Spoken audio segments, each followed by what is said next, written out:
Kawhi Leonard doesn't look healthy, doesn't look energized, doesn't look like he's ready to go, doesn't look like he has the same lift as we are used to seeing Kawhi Leonard have. Sweet Lou is, I think he's finally back for tonight's game against the Suns. We don't know what Sweet Lou's going to be. I assume that he'll be the Sweet Lou that we all know and love, or, well, we know that he loves strippers. But I just don't understand. They still have Montrezl Harrell, Zubats. They're still very depleted. And as this thing goes along, you're going to have a lot of teams that chemistry is going to be what kills the Los Angeles Clippers. Talent can take you so far, but at the end of the day, the reason the Golden State Warriors were so incredible is because their team chemistry, their ball movement, their defensive assignments, they understood every aspect from everybody on that entire team, and they were flawless in every area. Whereas the Los Angeles Clippers do not have that luxury right now. The Clippers are good. Paul George is playing incredible right now. I love to see what the Clippers are going to be when they're fully healthy. The Clippers are good, but mark this down, the Houston Rockets are better. I get flack for putting James Harden as the fourth best player in the NBA. I get flack for talking about how Westbrook is going to be dynamic and Westbrook is going to help the Houston Rockets. I get all this flack. I get people messaging me. My friends always message me all the time telling me I'm a fool. Do I look like a damn fool now? The Houston Rockets not only just knocked off the Bucks, but James Harden is playing at a level that is terrifying. James Harden is out here to disprove, not only that he's great, and to disprove the haters out there. The Houston Rockets are somebody to fear. If I'm the Los Angeles Lakers, I do not want to see the Houston Rockets in the second round. If I'm the Los Angeles Lakers, I am manipulating every single area that I can in order to get the Houston Rockets to have to play the Clippers and knock the Clippers out in the second round. If Houston continues to play at this elite level, Houston has a very good chance of going all the way not only to the conference final, but going to the championship. Now, what their problem is going to be is when the Los Angeles Lakers are there, and the Lakers have Dwight Howard, Anthony Davis, JaVale McGee. They're just too big on the defensive side of the ball to... they will out-rebound them not only by 30, they'll out-rebound them by 40 when the Lakers play them. The problem that the Clippers have is their wing play is incredible, and they're guarding two of the best wings in this entire, not only NBA bubble, but in the entire league. You have arguably Westbrook, who is playing right now for sure as a top 10 player in the NBA. Some argue that he is a top 15. I think he's somewhere around the top 15, top 10. He's playing like a top 10 player. James Harden is playing like the best player in the entire bubble right now. So put it down, mark it, make sure that history knows. History has its eyes on me. Yes, that's a Hamilton reference.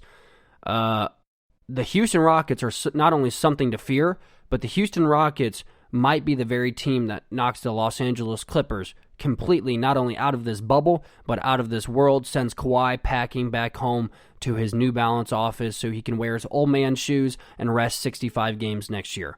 Houston Rockets, I've been saying the whole time, James Harden and Russell Westbrook is a scary combination, and that's not something you want to run up against come NBA playoff time.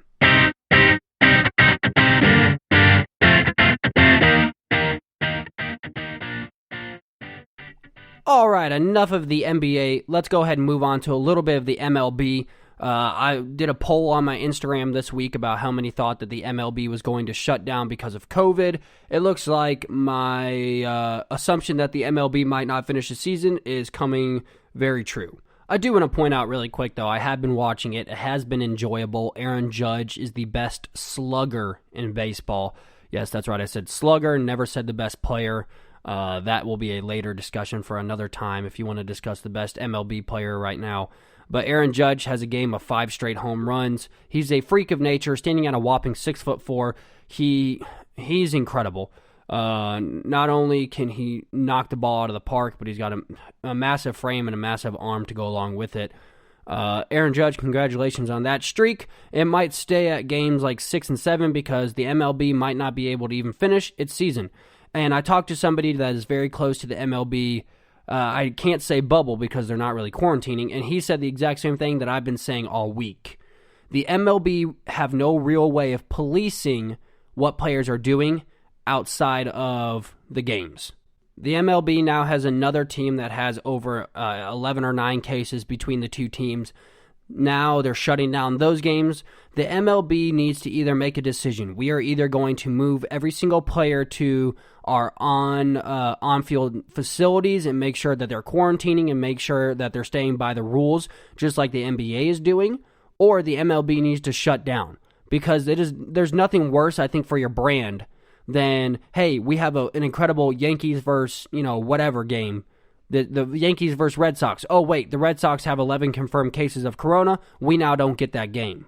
There's nothing worse for your brand than continually canceling games as opposed to policing all of your players and making sure that your players are doing what's right in order for the season to continue. Unless the MLB steps up and does something about it, I do not know that we're going to be able to finish the MLB season. Or we might not have the amount of game. At this point, it's going to get into number-wise. Players are being paid for X amount of games. They're being paid for X amount of games. If the players therefore cannot play those games because of COVID-19, they're now going to be in a legal battle with the owners and the managers as to why they're not being paid for the full games if they're only playing half the games. It's going to turn into a giant legal battle mess, and that's just something that's not good for the MLB brand. It's not good for the players. It's not good for the organizations. It's going to cause a lot of bad blood. These players need to take it more seriously. You cannot tell me that you're taking it seriously and you continually have multiple cases on your teams of COVID-19. The NBA players, spoiled brats as they may be, and as a lot of players are, just because when you're given that much wealth and that much fame, it's hard to not be a spoiled brat. I know I would be a giant spoiled brat if I was there. They are at least making a sacrifice to say, hey, I'm going to stay away from my family. I'm going to stay in the bubble because my sole goal is to make sure that we can finish the NBA season and that we can have a championship.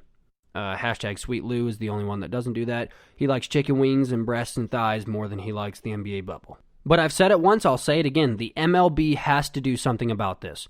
They have got to police it somehow. They have got to either make it mandatory that all players stay on a facility that's on campus. They have to do something. Otherwise, we're going to have an MLB shutdown, and I think it's going to be way worse for the MLB than if they have never returned at all. It's giving baseball a very bad light, in my opinion, in the social brand, in the sense that these players aren't taking it serious enough.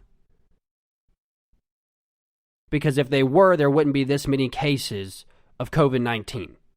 There just wouldn't be. The NBA is doing it the right way. The NBA has 0 confirmed cases. We've been able to have a whole week of basketball. It's continuing. It's exciting. You might not like the NBA, but at least the NBA is making it an apt, and these players are making it a priority to finish out the season and make sure that we have a 2020 champion.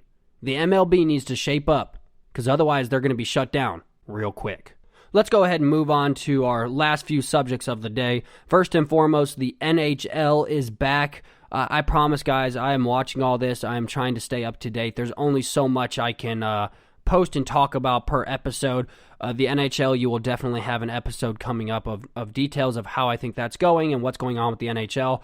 Nashville Predators fans, I know we were not excited about the opening day, but we also play again tonight. Hockey looks like it's not as shocking as a lot of people have said that it would be. Here's the thing with hockey is they're already surrounded. They're already kind of cut off from the fans. There's no real fan interaction like the NBA or the NFL. The NBA has done a very good job of really isolating it and making it feel like the NCAA tournament. The NFL, I don't know what they're going to do. I think it's going to be very hard for those players to play without a load of fans, without a crowd to jump into, without a Lambeau leap into fans, But hockey, they're already kind of isolated from the fans in general with the glass case. I didn't see much of a shock when watching any of the games. It felt very normal. The games have been fun. There's definitely some rust, as we have seen, especially in the NBA. We have seen a lot of rust shooting-wise. Especially. There's definitely some rust. You can tell a lot of players have missed a bunch of wide open wall pins, and there's been some very poor passing. I think puck handling is the biggest. It's kind of like dribbling in basketball. You could see a lot of very poor puck handling. No matter how much you train, there's nothing like the real thing. But we've seen the game evolve. We've seen a lot of very close games, very exciting.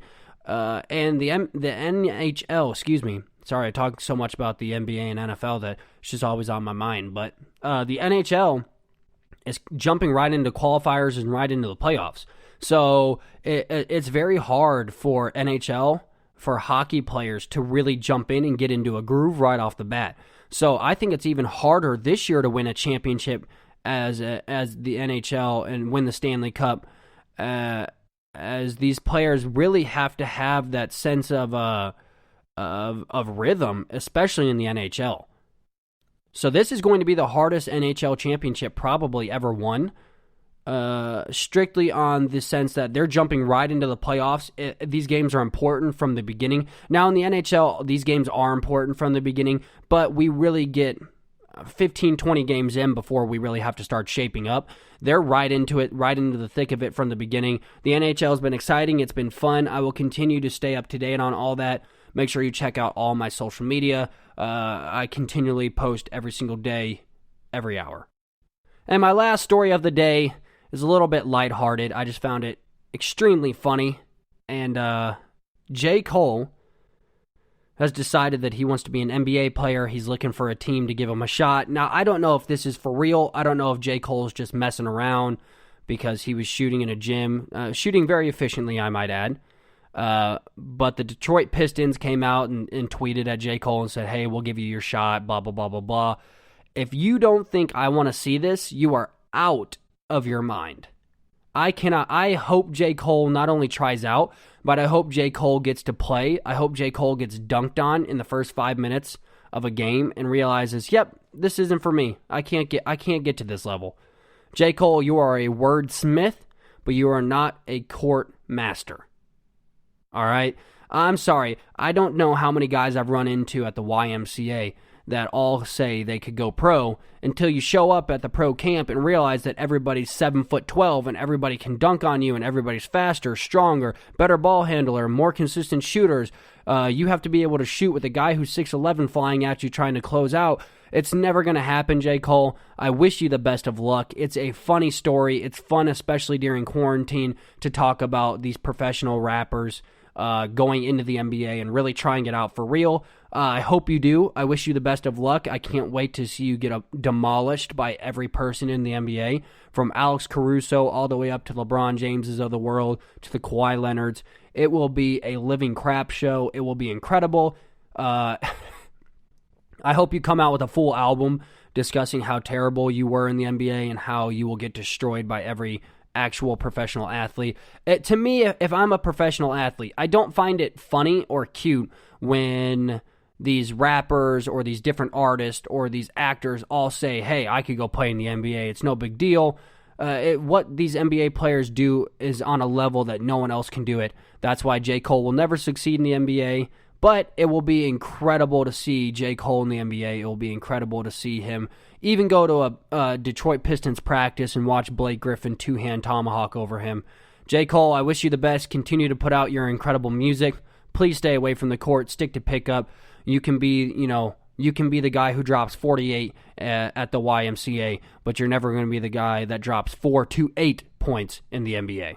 Well, there you have it. Another episode of The Locker Room in the books. Make sure that you follow us on Twitter at TLR with Jacob, on Instagram at The Locker Room Podcast 615, on Facebook at The Locker Room Host Jacob.